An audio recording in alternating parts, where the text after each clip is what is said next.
अध्याय पहिला. अर्जुन विषाद योग. कुरुक्षेत्रातील धर्मस्थळावर सैन्यांचे निरीक्षण. धृतराष्ट्र उवाच.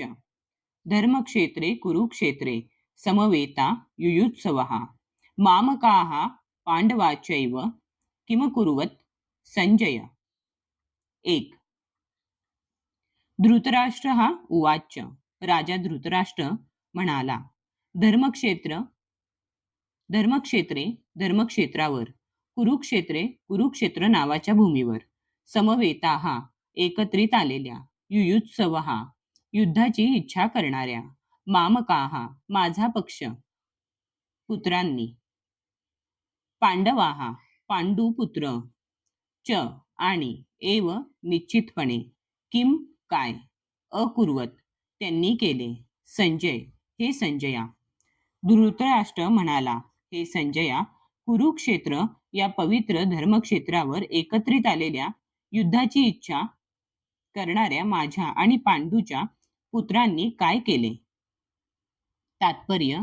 भगवद्गीता हे मोठ्या प्रमाणावर वाचले जाणारे आस्तिक्यवादी विज्ञान आहे व याचा सारांश गीता महात्म्यामध्ये दिला आहे.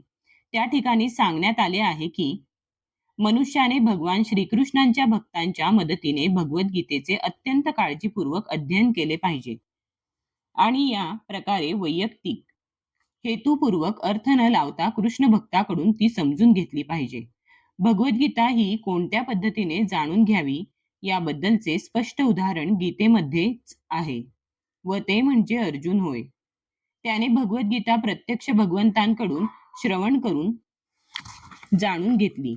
एखादा अशा वैयक्तिक हेतुरहित गुरु शिष्य परंपरेमधून ज्ञान जाणून घेण्याइतपत भाग्यवान असेल तर हे समग्र वैदिक ज्ञान तसेच जगातील इतर सर्व शास्त्रांमधील ज्ञान त्याला समजते.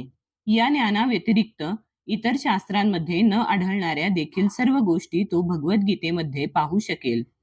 भगवद्गीतेचे हे एक दुर्मिळ वैशिष्ट्य आहे. हे ज्ञान साक्षात पुरुषोत्तम भगवान श्रीकृष्णांनी सांगितल्यामुळे परिपूर्ण असे आस्तिक्यवादी विज्ञान आहे.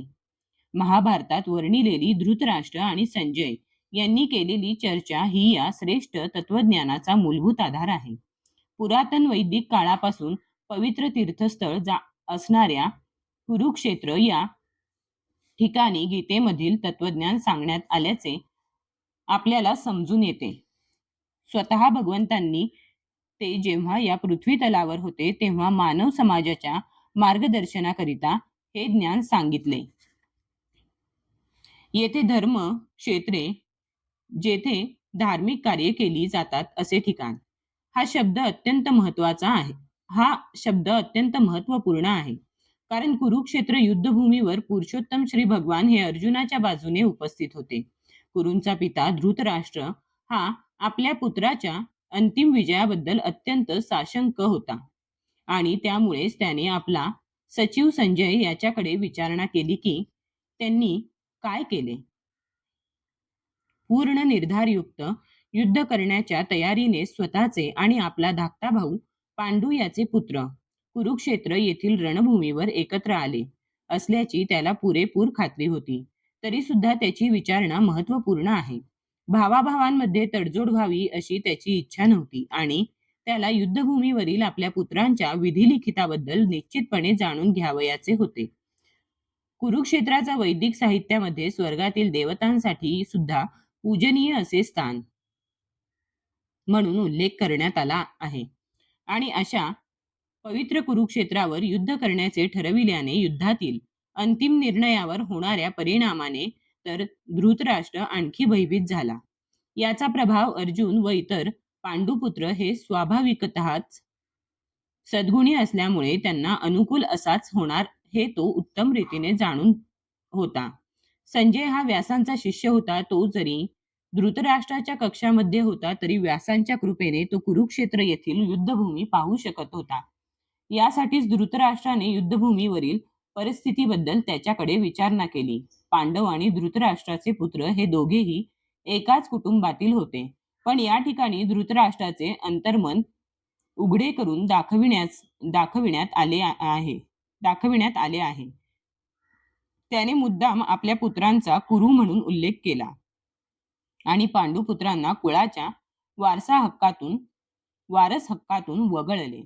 यावरून कोणीही धृतराष्ट्राचा आपल्या पुतण्यांशी म्हणजेच पांडुपुत्रांशी असणारा विशिष्ट संबंध सहजपणे जाणू शकतो. प्रारंभी केलेल्या चर्चेवरून हे निश्चित आहे की ज्याप्रमाणे भाताच्या शेतामधून अनावश्यक तृण काढून टाकले जाते, त्याप्रमाणे धर्मपिता भगवान श्रीकृष्णांच्या उपस्थितीत कुरुक्षेत्रावर तृणवत अशा धृतराष्ट्राच्या पुत्रांसहित इतर सर्वांचा समूळ नायनाट केला जाईल आणि युधिष्ठिर प्रमुख असलेल्या धार्मिक वृत्तीच्या लोकांची स्थापना स्वतः भगवंत करतील.